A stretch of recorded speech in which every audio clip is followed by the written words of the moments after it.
Bismillahirrahmanirrahim, alhamdulillahi rabbil alamin, wa salatu wa salamu ala rasulina Muhammad wa ala alihi wa sahbihi ajma'in.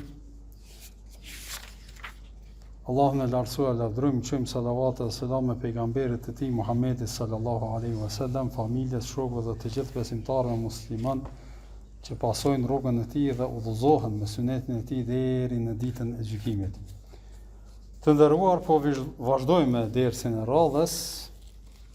Javën e kaluar kemi arrit deri tek hijreti i parë për në Abesini, për në Etiopi, edhe kemi shpjeguar arsyet pse janë detyruar muslimanët me bë këtë hijret, edhe kemi shpjeguar gjithashtu që shpërngulja në atë kohë nuk është sikurse në rrethanat bashkohore, si kuptohet, do thotë ma lehtë është, atëherë ka qenë vështirë për arsyet edhe rrethanat të cilat i kemi shpjeguar javën e kaluar. Gjithashtu edhe kemi shpjeguar që ata të cilët të partë që kanë shku kanë qenë njerëz brenda fisit kurejshitëve, nuk kanë qenë njerëz që kanë qenë robër ose s'kan pas, po për arsye se robërit edhe s'kan mujt me dalë prej Mekës nëse dojnë, për arsye se kanë qenë në udhëheqjen e të zotërve të tyre. Edhe gjithashtu e kemi sqaruar se arsyen pse ka zgjedh pejgamberi sallallahu alajhi wasallam këtë vend. Ju kujtohet që kemi thënë kanë qenë 10 persona, 10 burra, edhe në disa transmetime 5 gra, në disa tjera 6, 7, pra nuk dihet shumë qartë. Po ndërkohë kur kanë shkuar ata atje dhe kanë filluar me jetu atje, në Mekë ka ndodhur një ngjarje për cilën do të flasim sot, edhe që ka qenë ky shkak që edhe ata të marrin lajm edhe të kthehen prej Abesinisë. E cili ka qenë lajmi? Lajmi ka qenë me ngjarjen që në gjuhën arabe ose si tregim njihet me titullin Qissatul Gharaniq, që nëse e përkthejnë në shqip domethënë është, çuç më thon, tregimi ose rrëfimi. Gharaniq në gjuhën arabe apo Gharnuq në gjuhën arabe i thojnë aty në zogjerve që janë me domethënë i lejleka prafërsisht, domethënë ata që kanë çat formën, këtyne i thojnë Gharnuq. Gharaniq është xhama, do thotë shumë si i fjalës Gharnuq, që është për qëllim rrëfimi i lejlekave. E pse rrëfimi për lejlekat do të shpjegoj më tutje, për arsye se është një ngjarje që ka ndodhur edhe për cilën ka shumë trajtime. Edhe ashtu që kemi përmend javën e kaluar, është një nga ato ngjarjet edhe rrëfimet të cilat më shumti orientalistat edhe njerëzit që kanë shkruajt për Muhamedit sallallahu alaihi wasallam prej jo besimtarve, edhe që kanë tentuar edhe janë mundu me hulumtu ato me thonë kushtimisht pikat e dobta ose mundësitë e tyre për me sulmu Muhammedin sallallahu alaihi wasallam, apo në anën tjetër për me akuzu Muhammedin sallallahu alaihi wasallam që nuk ka qenë profet, pejgamber i Zotit, i dërguar prej Allahut Madhërisht, është më kjo ngjarje të cilën do ta shpjegojmë sot. Për arsye se kemi shpjeguar se ata njerëz që kanë shkruajt, se ka shumë orientalista që kanë shkruajt për historinë e pejgamberit sallallahu alaihi wasallam, e kam përmend në fillim kur kemi filluar me fol për sirën, që edhe në shqip është e përkthym një libër që ka botu koha ditore Muhamedi Karen Armstronga.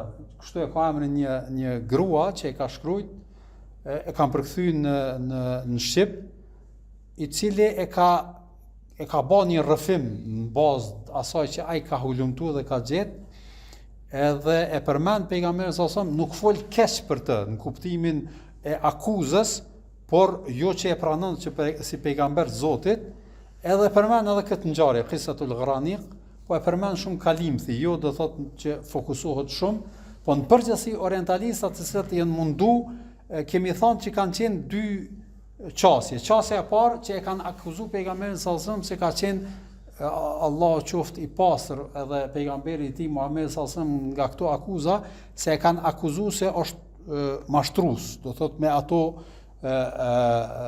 domthon trillimet që i ka bë siç pretendojnë Koranin e ka shkruajt e kështu me radhë, i ka mashtruar njerëz edhe synimi i tij ka qenë me kriju perandori edhe me udhëheq arabt edhe me bë domethënë me kriju një kulturë të veçantë që ka arrit. Kështu do thotë, por Kurani e tëra është një shkrim prej Muhamedit sallallahu alaihi wasallam, i cili faktikisht është shërby me transkriptet e vjetra të krishterëve e të jahudive e kështu me radhë, tentojnë me gjetë ngjarje dhe histori, sikur që kemi përmend më herët që pejgamberi ka pas disa prej krishterëve që kanë banuar në Mekë, edhe pse kanë qenë pak në numër, gjëja se pejgamberi sa ka marrë prej tyre informacione edhe pastaj ka shkruar Kur'anin, që faktikisht kjo është domosdoshmë një grup. Grupi tjetër kanë qenë, me thonë, kushtimisht ma të butë, ose qysh me thonë, mendim të mirë ndaj Muhamedit sallallahu alaihi wasallam, po prapë kanë akuzu që këto çka i ka shkruajt pejgamberi sallallahu alaihi wasallam kanë qenë nga ajo brendësia e tij, që ai për veti ka menuar që është pejgamber, po në fakt nuk ka qenë pejgamber. Por këto i ka shkruar nga vetvetja, kur ka kaluar një trans ose do thotë në halucinacionet e veta, edhe kështu i ka shkruar këto rrëfime. Kjo është domthonë dhe kjo është përgjigjet e tyre në përgjithësi kur flasin për Muhamedit sallallahu alaihi wasallam, këto janë ato çështje. Unë pse po i shpjegoj këto? Po i shpjegoj me pas parasysh ju si musliman edhe si besimtar, me ditë që posaçërisht në kohën bashkëkohore po lexon njëri edhe po sheh, po ka mundësi nëpër internet e nëpër YouTube e kështu me radhë, me dëgjuar gjithçka, këto janë do të thotë dy qasjet e tyne. Edhe njerëzit faktikisht orientalizmi në vetvete është shkollë që nënkupton studimin e kulturës edhe gjuhës së lindjes së afërt, që në të hyjnë gjuha arabe, turke ose osmanishte edhe perse. Kryesisht do thotë gjuhët orientale dhe këta janë për qëllim. Dhe ata studiojnë pra këto gjuhë, studiojnë kulturën, gjithashtu edhe fenë. Edhe kështu janë shpjegimet e tyre, ata të se ka shumë prej tyre që kanë pranuar Islamin edhe janë bë musliman, po flasim si ka qenë, se tendenca krijimit të idesë orientalizmit, se nuk është kjo landa ose çka do të shpjegojmë, është se fillimisht ka qenë ajo ideja do thotë thirrjes në krishterizëm.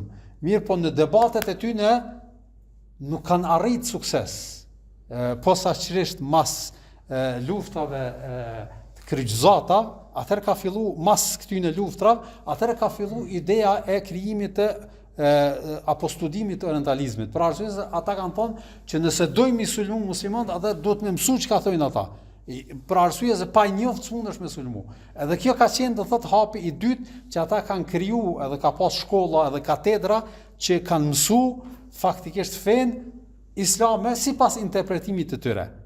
Edhe kështu kanë qenë të thotë tendencat të tyre me fut dyshimin në mesin e muslimanëve dhe ka libra të shumta që kanë tentuar me bë këtë. E një nga këto ngjarjet është kjo që të cilën do ta shpjegojmë sot me lejen e Allahut të Madhërisht. Por dashta me bë këtë prezantim me pas parasysh ju si musliman që domthon armiqtë e Islamit tentojnë në forma dhe mënyra të ndryshme me fut dyshime jo në formë direkte me akuzu Islamin, po tentojnë që duke përdor fillimisht sikurse mendim të mirë apo qëndrim ma të balancum apo ma pozitiv, pastaj e sulmojnë Islamin nga çështjet edhe gjërat e brendshme të cilat gjenden brenda në të dhe tentojnë nëpërmjet këtyre gjërave të fusin hutin mesin e muslimanëve. Prandaj ishe edhe te ne ka herë kur dalin disa kur flet për shembull për Shamin, thotë nuk ka në Kur'an që përmendet me mbulu kryt,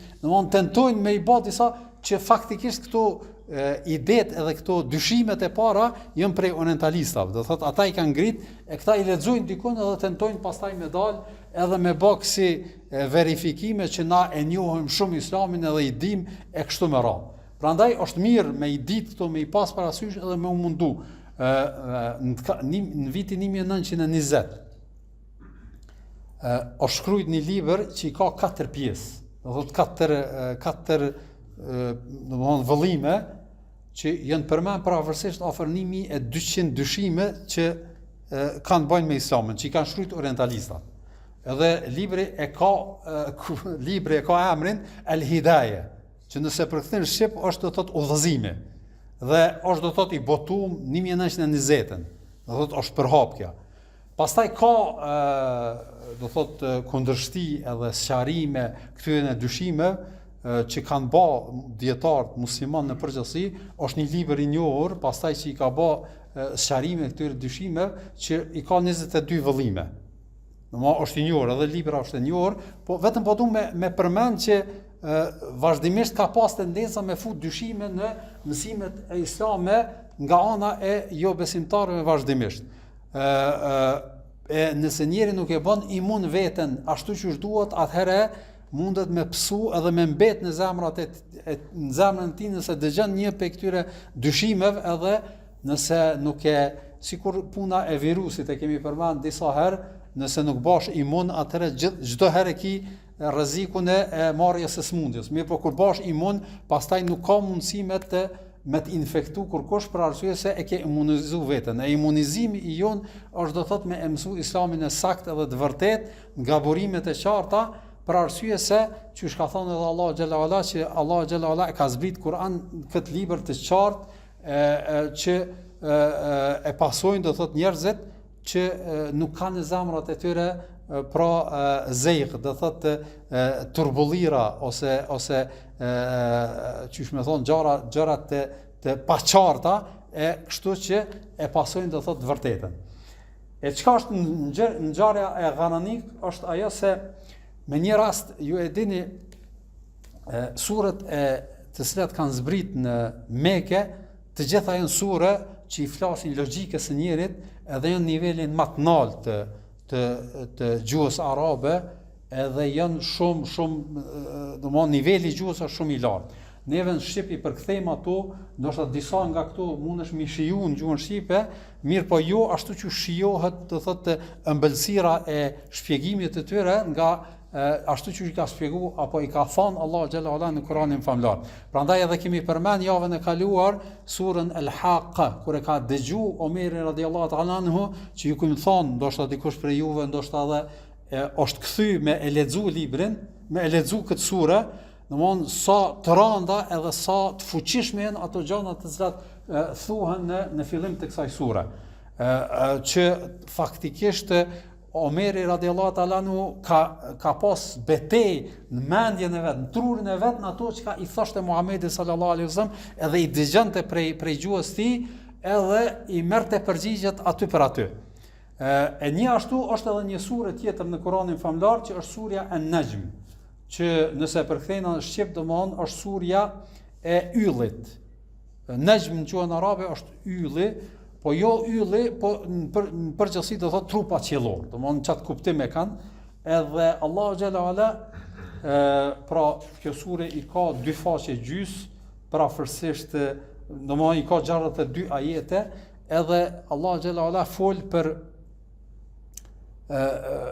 faktikisht shpjegon do thotë për vërtetësinë e pejgamberit sallallahu alaihi wasallam, edhe për ngritjen e Muhamedit sallallahu alaihi wasallam lart në qiell e kështu me radhë, dhe është shumë në stil të lartë shkruar, edhe në të për shembull, po du me përmend vetëm fillimin e ajeteve ku Zoti i Madhërisht thotë kështu: A'udhu billahi as-samil alim minash shaitanir rajim, bismillahir rahmanir rahim, wan najmi idha hawa ma dhalla sahibukum wa ma ghawa وما ينطق عن الهوى إن هو إلا وحي يوحى علمه شديد القوى ذو مرة فاستوى.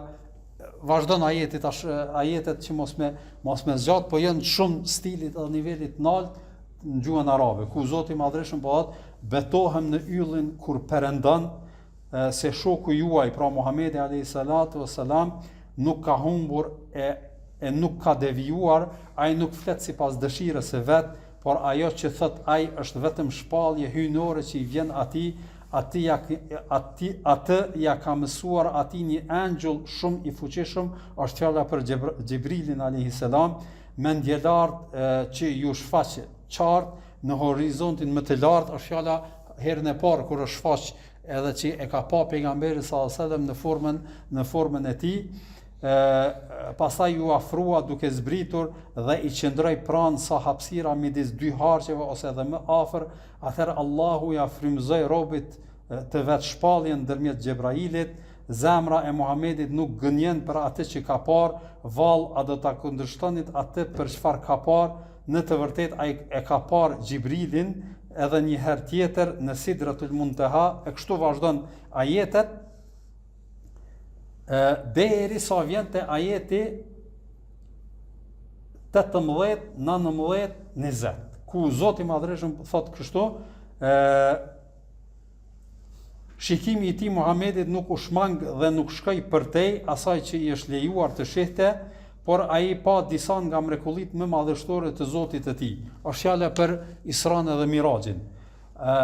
E thash në ajetin 19 Zoti I Madhreshëm thot kështu: Afara'aytumul Lata wal Uzza wa Manata ath-thalithata al-ukhra alakumudh dhakaru wal untha.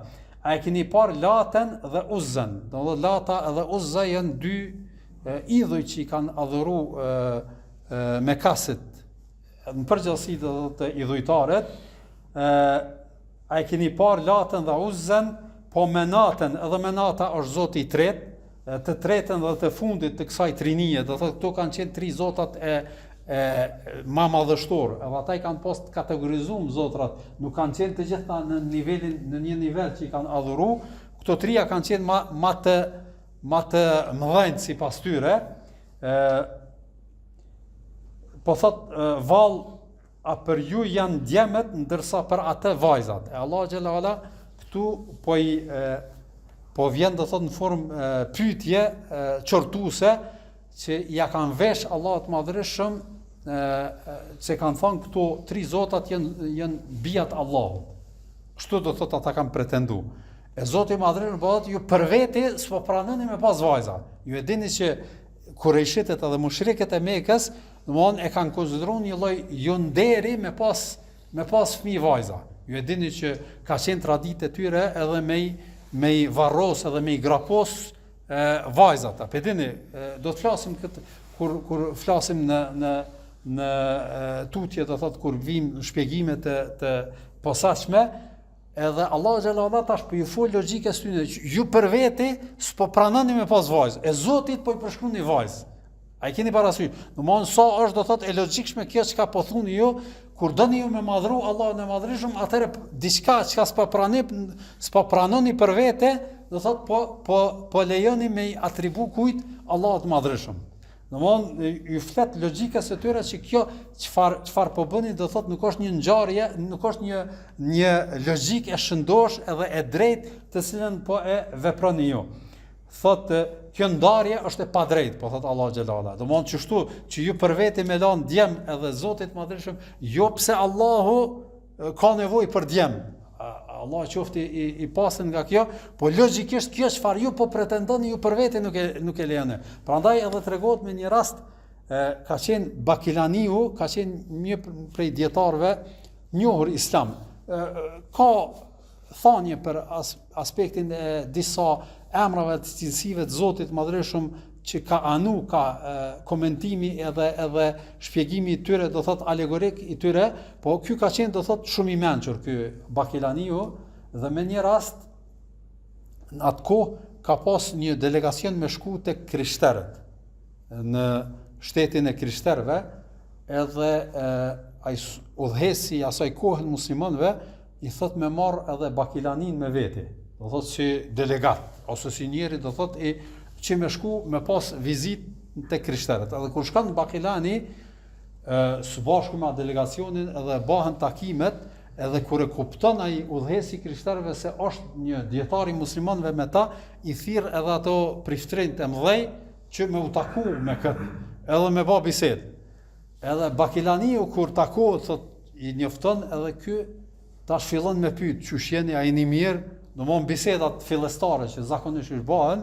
Edhe ky thot familja që I keni fëmijët në përgjithësi, zakonisht që pyeten njerëzit. Edhe Bakilani I pyet këta priftin. Ju e dini që priftin nuk martohen te katolik. Edhe këta tash tregojnë një lloj nënçmimi edhe një lloj nënvlerësimi të këtij që çfarë dietari i muslimanëve te a nuk po e din që na nuk martohem. Domthonë na nuk kem familje, edhe i thonë Allah kena menu që jeni më të mëshëm, po nuk të ka kështu ashtu që pas mi menu. Pse thot kjo çka? Thot jo, a nuk e dini që na prej ftrenjt nuk martohem, edhe nuk kena familje. Thot për arsye se na jem, domthonë mbi këto gjana, domthonë këto janë do thotë nivele që njerëzit e rëndom t'i bojnë, kurse na jem në nivel më të lartë që nuk ja lejojmë vetit me pas kësi joshje edhe kësi nivele do thotë të njerë, domthonë na jena më lart, domthonë që na nuk martohem, na jem do thotë pasër për këtyre sene. Atëherë Bakhilani thotë çudi, thotë ju, Zotit ju përshkruani fëmijë, a për veti s'po pranoni. Do thotë ju për veti po thoni që na jem larg kësaj, a Zotit madhreshëm Allahut po i përshkruani fëmijë. Edhe këtu ka qenë poenta, edhe diskutimi i Bakhilanit që qëllimisht i ka pyet që me ardhë deri te kjo dhe mja uzgju atë logjikën e tyre që ju për veti po thoni që na nuk martohem, edhe nuk bim nivele që me pas fëmijë edhe me pas graje, me pas familje, kurse për Zotin nuk e kanë bërë të njëjtën. Do thonë nuk e kanë pasru që Allahu është më qoftë i pastër, do thotë nga këto akuza, po me një fjalë ju ka fol logjikës çfarë ju ka fol edhe Allahu xhalla wala mushrikëve të Kurejshit me kët debat se si ju vetes tane ju nuk po pranoni me i përshkruar ose me pas edhe po konsideroni se është diçka jo e drejtë edhe jo e ndershme me pas vajza, kurse Zoti po përshkruani vajza, prandaj ka thonë tilka qismatun diza, domthonë që vërtet kjo është një ndarje ose një ndarje ndërmjet juve edhe drejtës që ju po japni vetes juaj edhe Allahut që është e padrejtë. Kështu që ajetet vazhdojnë edhe flasin, inshallah ju kur të ktheheni në shtëpi e lexoni surën, pra është surja e 53 e Kur'anit, edhe lexoni për arsye se vërtet është shumë ka në të shumë fjalë të stilit të nalë që i flet Allahu xhalla wala logjikës së njerit edhe logjikës së shëndosh do thotë se njeriu. Edhe pejgamberi sallallahu alaihi wasallam këtë sure ashtu që tregon Imam Buhariu në librin e tij tregon se si pejgamberi sallallahu alaihi wasallam duke qenë në Mekë e ka lexuar këtë sure, edhe gjatë leximit e kanë dëgjuar muslimanët. Tu e thonë këtë sure e kanë dëgju muslimat, po së bashku me muslimanët e kanë dëgju edhe disa prej mushrikëve.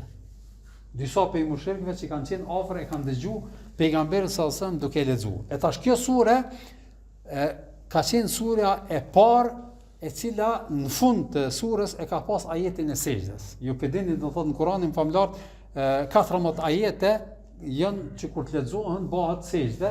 Ka mos pajtim të ulemat a është do thotë sejdëja vajib apo është sunet i fortë, po sidoqoftë kjo është do thotë vendi i parë dhe hera e parë që ka zbrit do thotë surje edhe ajet në cilën është bë sejdë. Edhe pejgamberi sallallahu alajhi wasallam masi që e ka përfunduar leximin e kësaj sure, do thotë thanjen, këndimin e kësaj sure, ka rënë sejdë. Ka rënë sejdë. Edhe kur ka rënë sejdë pejgamberi sallallahu alajhi wasallam kanë rënë sejdë edhe muslimanë që kanë dëgjuar Muhamedit sallallahu alaihi wasallam. Mirë, po Abdullah ibn Abbas i thotë së bashku me musliman kanë rënë sejdë edhe mushrikët e Mekës.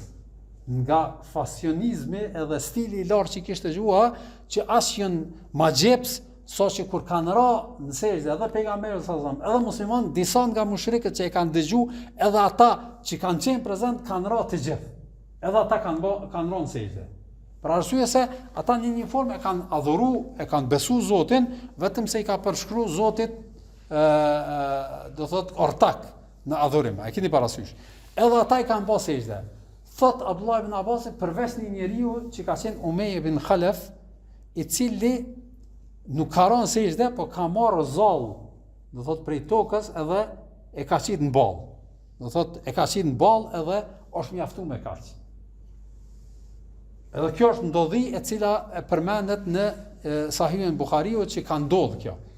E tash që kjo ngjarje o kanë shkak që me u përhap lajmi në në Abesini që mushrikët e Mekës e kanë pranuar Islamin. A keni parasysh? Edhe përse ata janë kthy ata. A keni parasysh? Përse ata janë kthy, po në faktikisht e kanë kuptuar që kjo nuk ka qenë do thot vetëm rrethon e rastit, e nuk ka qenë e saktë që mushrikët e Mekës e kanë pranuar Islamin. A keni qartë ngjarjen? Kjo është do thot ngjarja që ka ndodhur dhe që përmendet në koleksionin e Buhariut dhe që është e sakta. Tash, janë disa transmetime të tjera të cilat nuk janë të sakta. Si shpjegime nuk janë të sakta, në cilat përmendet ngjarja me disa ndodhi do thotë që janë shtesë me këtë. Cilat janë ato? Ato janë se faktikisht këto hadithe tjera të cilat përmenden janë domthonë nuk janë të sakta si zinxhiri transmetuesve, domthonë janë të ndërprera, më të saktat apo më të me thonë nivelit më të lartë që kanë ardhur ato janë hadithe mursal. Hadithi mursal është kur jo sahabia, kur tabiini përcjell prej Muhamedit sallallahu alaihi wasallam ndonjë hadith. Pra, në zinxhirin transmetuesve bjen kush? Sahabia. A keni parasysh? Ky është do thotë hadith më. Ky lloj apo ky grup i haditheve konsiderohet që janë hadithe të dobta, nuk janë hadithe me të cilën argumentojnë. A keni parasysh? E kemi qësu hadithe, qësaj kategorie që kur ka ndodhur që kjo ngjarje, kur ka ardhur pejgamberi sallallahu alaihi wasallam tek ajeti i 20 i kësaj sure ku ka thënë Allahu xhalla wala afara'aytumul lata wal uzza wa manata ath-thalithata al-ukhra. A keni çush ka thënë Allahu xhalla wala në këtë ajet, a keni parë Latën dhe Uzzën, po menatën të tretën të fundit? Këtu kemi dy shpjegime. Njëri shpjegim është që pejgamberi sallallahu alajhi wasallam kur është ndal, shejtani i cili ka qenë prezent në mesin e mushrikëve e ka përhap një fjalë, do thotë e ka thonë një fjalë dhe ja u ka bë vezvese atyre me dëgju që i ka përmend pejgamberi sallallahu alajhi wasallam ka thonë pas këtyne dy ajeteve afara'aytumul lata wal uzza wal manata thalithata al ukhra, që pejgamberi sallallahu alaihi wasallam ka thonë sikurse ka lexu tilka al gharaniqul ula, që ka thonë gjëja se pejgamberi sallallahu alaihi wasallam këto janë lejlekat që janë shumë të lartë, do thotë sikurse i ka lavdëruar pejgamberi sallallahu alajhi wasallam që to tri idhuj, ato janë do thotë sikurse lejlekat e lartë, wa inna shafa'atuhunna la turja. Edhe pjesa e dytë që ka thënë gjaja se pejgamberi sallallahu alajhi wasallam, shefati i tyre është diçka që shpresohet që ka më ndodhur. A keni parasysh? E tash çto dy pjesë mushrikët e Mekës kur e kanë dëgju, janë gëzu shumë. Për arsye se ka qenë hera e parë që pejgamberi sallallahu alajhi wasallam në një formë apo tjetër i ka përmend për mirë idhujt e tyne. A keni parasysh? Edhe për ata thonë që kur ka ra pejgamberi sallallahu alajhi wasallam në sejdë, kanë ra edhe ata për shkak të thotë që ti lavdërimi. A keni parasysh? Domthonë që ky është transmetimi i cili është i njohur në librat e muslimanëve, por që thash pak më herët janë hadithe të dobta. E tash që kjo ngjarje për ata domthonjë që përmendet edhe është qissatul gharaniq, do thotë rrëfimi i lejlekave të lartë, është për qëllim që pejgamberi sallallahu alajhi wasallam thonë që kur i ka përmend këto tri idhuj, edhe kur është ndal me vazhdu, para se me vazhdu, shejtani u ka bë vezvese në veshin e atyre që ishin prezent të mushrikëve, që i ka lavdëru këto ajete, këto idhuj, edhe ka thonë këto do thotë lelekat e lartë dhe shefati ndaj tyre është do thotë diçka që shpresohet. Edhe ju ngëzu mushrikët edhe kanë rënë sejdë. A keni parasysh? Edhe përsa ata kanë rënë ata në sejdë. Dhe kjo është do thotë një shpjegim apo në bazë transmetimit të cilit ka ardhur. Në disa transmetime ka ardhur pak më e qartë që pejgamberi sallallahu alajhi wasallam kur i ka lexu këto ajete afara'aytumul lata wal uzza, do thotë a keni pa do thotë Latën edhe Uzzën edhe menatën të tretën, thuhet që pejgamberi sallallahu alajhi wasallam ka ardhur shejtani në veshin e pejgamberit sallallahu alajhi wasallam edhe ja ka përzi, edhe ja ka përmend këto dy ajet, këto dy pjesë. Do thotë tilka al-gharaniqul ula wa inna shafa'atuhunna la turja. Edhe pejgamberi sallallahu alajhi wasallam i ka lexuar këto, i ka thënë këto duke menduar se është prej Xhibrilit alayhis salam. A keni parasysh? Por Xhibrili nuk ja ka recitu këto, po shejtani ja ka përzi, edhe pejgamberi sallallahu alajhi wasallam i ka thënë këto. Edhe e kanë dëgjuar edhe muslimanët edhe mushrikët e Mekës. A keni parasysh që kjo është domosdoshmë transmetimi i cili përcillen nga disa prej librave të jo koleksionet e Sahihit apo të njohura, po në librat e tefsireve, posaçërisht Imam Taberiu e përmend, gjithashtu kem disa libra në të cilat përmendet, edhe ulemat e kanë i janë çast të thotë këtyne transmetimeve. A keni parasysh? Sheikh Albani prej dietarëve të njohur të hadithit e ka një libër, e ka emrin Nasbul Manjaniq fi nasfi qissati al-Gharaniq, që nëse përkthejnë në shqip Manjaniqi apo dini që është Manjaniku. Në të kalumen ju e dini ato forma do thot topave që i kanë bërë do thot me zjarr edhe i kanë vendosur në disa, pastaj i kanë gjujt katapulta, që domthon që e keni parasysh që sa i thënë Manjanik. Manjanik është domthon e kanë, ju e dini që atëre luftat që janë zhvilluar, qytetet kanë qenë në mure. Tash për me depërtuar mure i kanë vendosur zjarret, do thot në ato katapultat, edhe ajo e ka gjujt, edhe e kanë sulmu, do thot armikun nga brenda. Që kjo është do thot i thënë Manjanik.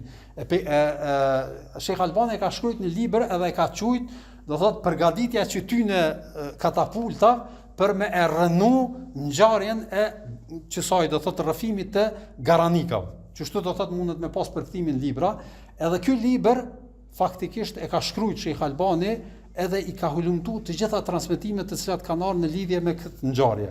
Edhe të gjitha i ka studiuar në aspektin hadithor, e keni parasysh, edhe e ka vërtetuar se të gjitha janë do thot pasakta, edhe nuk janë do thot vërteta.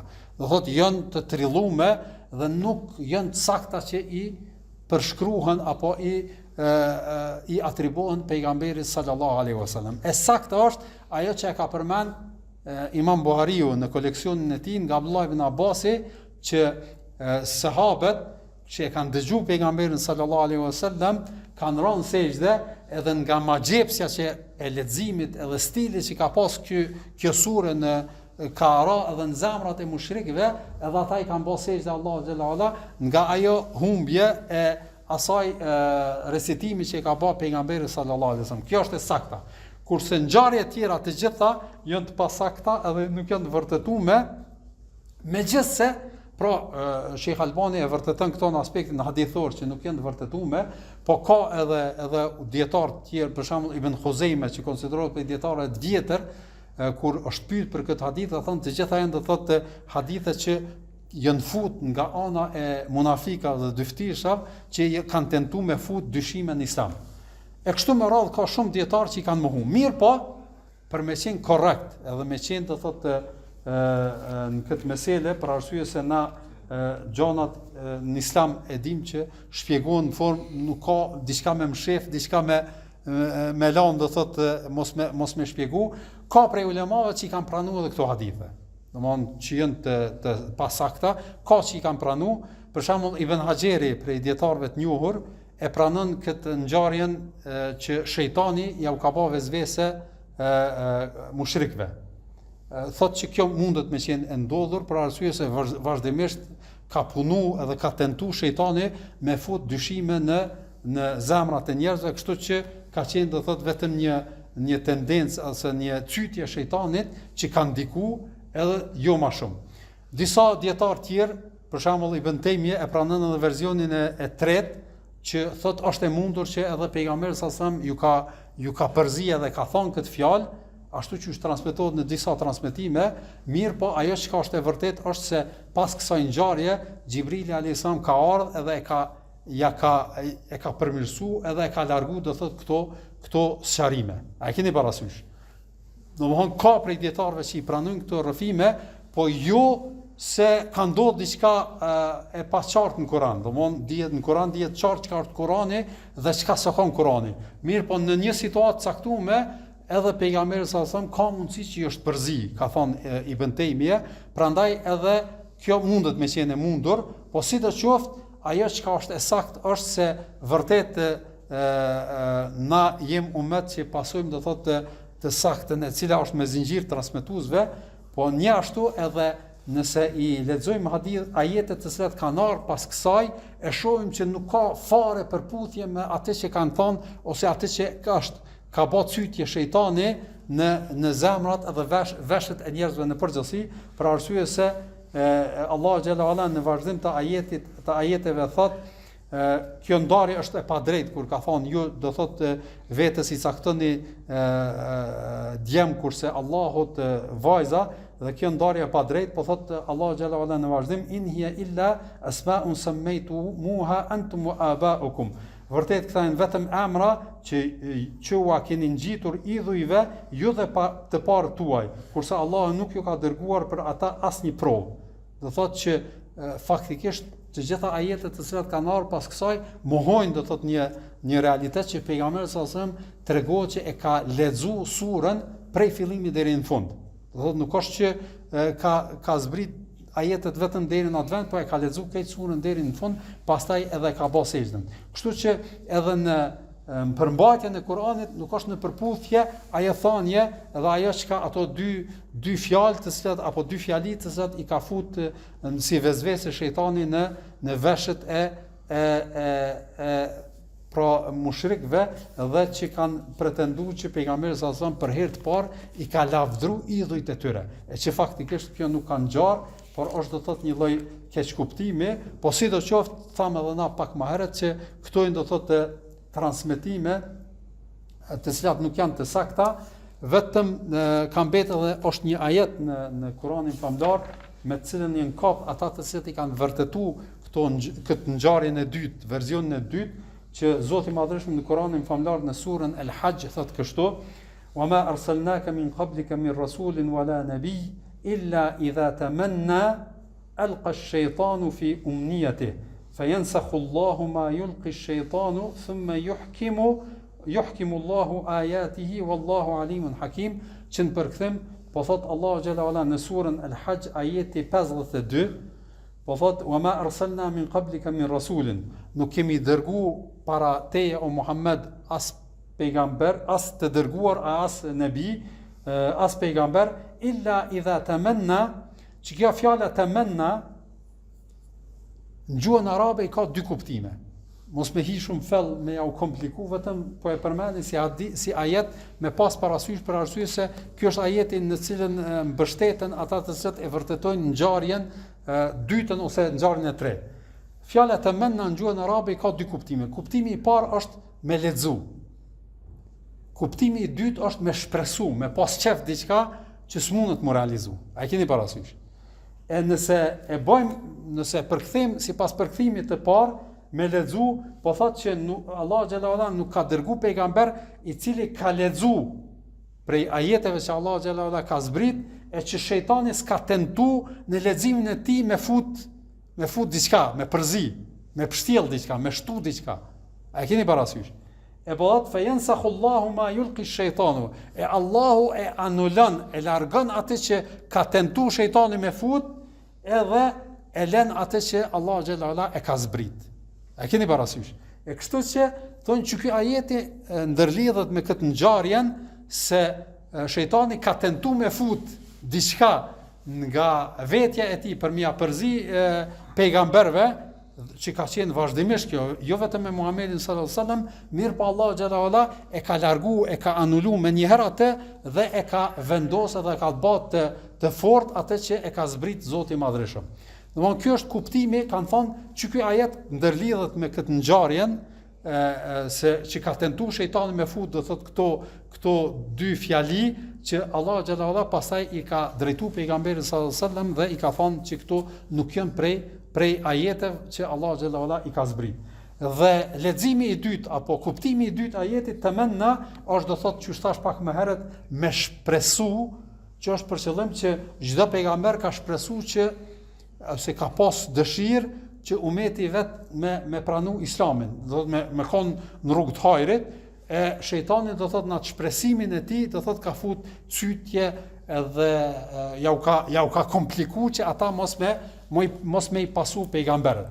Domthon kuptimi i dytë nuk ka të bëjë me ngjarjen, kurse kuptimi i parë e ka ndërlidh me ngjarjen. Po pavarësisht për arsye se të dy leximet janë të njohura tek muslimanët, edhe i vërtetojnë se të dyja do thotë janë kuptime edhe janë do thotë drejta, po edhe sipas kuptimit të parë nuk kupton që pejgamberi sallallahu i ka lexuar, po mundet me qenë vezvese edhe tendencat shejtanit që Allahu xhallahu i ka ndërprer edhe s'ka arrit shejtani me fut dyshime në atë që i zbret pejgamberit të tij Muhamedit sallallahu alaihi wasallam, po edhe pejgamberëve të tjerë të mëhershëm. Pra, kjo është ngjarja për cilën kemi thonë që do ta shpjegojmë sot, edhe na thamë që e sakta është ajo çka përmenden në hadithet e Buhariut, po këto ngjarje janë të përmendura në librat të sirës, po atë çka do ta përmbyllim me këtë ngjarje në përgjithësi është tendenca e këtyre orientalistëve me fut dyshime në përmbajtjen e Kuranit. Që kanë thënë, që shtan pak më herët, qasja e një grupi të orientalistëve ka qenë që pejgamberi sallallahu alaihi wasallam këtu i ka thonë i ka ardhur do thotë si një lloj shpjegime nga vetvetja e tij dhe i ka bë këto shpjegime edhe kanë thonë këto kanë qenë do thotë çish më thon shpallje çka ka thon pejgamberi sallallahu alajhi wasallam prej Kuranit kanë qenë do thotë prej shejtanit, prandaj edhe nga kjo frymëzohet edhe ajo libri i Salman al-Rushdie, do të keni dëgjuar, ka qenë një persian i cili ka dalë pe islamit, për arsye se nga fëmiria ka pas një përvojë jo të mirë me islamin e çapo diune, edhe ka shkruajt një libër e ka quajt Vargjet Satanike. Edhe ka tentu me paraqit që Kurani janë do thotë gjëra që pejgamberi sa i ka shkruar nga vetja e tij që i ka ndihmuar shejtani me një fjalë. Nuk është që këtë e ka spjeguar, e ka bërë rrëfim edhe ka sulmu islamin, ka tentu do thotë me fut dyshime në muslimanëve, po këtu është do thotë ideja dhe frymëzimi i tij për me e quajt vargjet satanike nga kjo ngjarje e garanikëve, domethënë që përmendet që faktikisht shumë prej orientalistëve e përmendin që pejgamberi sallallahu alajhi wasallam nuk ka qenë imun, prandaj ato që ai ka thonë ka mundësi me qenë prej shejtanit, e që faktikisht kjo nuk është e saktë dhe na e besojmë që libri Allahu xhallahu ala ka qenë i ruajtur, edhe çush ka thonë Zoti i Madhëshëm në Kur'anin famullan inna nahnu nazzalna dhikra wa inna lahu lahafidhun, se ne kemi zbrit për kujtuesin Kur'anin dhe na do ta ruajmë atë. Prandaj edhe Allah xhallahu ala ka qenë vërtet në çdo zbritje, në çdo ajet kur ka zbrit, do thotë ka qenë e qartë, edhe e kem se si Allah xhallahu ala i thot pejgamberit sallallahu alaihi wasallam la tuharrik bihi lisanaka wala lita'jala bih në surën Al-Insan, ku Zoti i Madhërisht thot kur ty të zbret diçka prej Kuranit mos ngut, për arsye se na do ta vendosim në zemrën tënde edhe ti ki me thon atë, prandaj mos u frikso që mos nuk pemban mend. Për arsye se Allah xhallahu ala e ka përgatitur pejgamberin sallallahu alajhi wasallam në bartën e këtij emaneti dhe kështu do të vazhdojë edhe do të jetë, por e tëra çfarë tentojnë pra këta armiqtë e islamit është do thotë tendencë për me fut dyshime në këto shpjegime dhe në këto gjëra, edhe hulumtojnë i shkojnë rend për me gjetë disa ndodhi që janë ndoshta nuk janë fare të sakta dhe tentojnë me fut prej saj dyshime. Do ta shohim edhe për çështje të tjera që flasin për shembull për martesën me Aishën radhiyallahu ta'ala anha, që më shumë ti e përmendin kështu disa ngjarje që pejgamberi sallallahu alajhi wasallam ka thirrë në mbytyjen e jo besimtarëve e kështu me radhë, që faktikisht janë tendenca për me e paraqitë si islamin diçka i rrezikshëm, diçka do thotë që nuk pranon do thotë fare jo besimtarët apo me bashkëtu me jo besimtar, që faktikisht nuk është e saktë dhe nuk është e vërtet. Unë vetëm dashta me e shpjegu këtë, me e pas parasysh, për arsye se ndodh në ndonjë situatë, ndonjë rrethon me lexu edhe me dëgju, edhe me thonë valla që to se kum ni kurr, edhe tani thonë që apo ju si dini do sene, edhe fillojnë ata mi spjegu, edhe njerëzit që s'kan njohuri të thukta pastaj ju futet dyshime për këto gjëra, edhe mund me fut, do thotë, edhe me pas do thotë dyshime në ato që ka ndodhur me të vërtetë dhe ajo çfarë thuhet që faktikisht nuk janë të sakta dhe nuk janë të vërteta. Wa sallallahu ala nabina Muhammad wa ala alihi wa sahbihi ajma'in.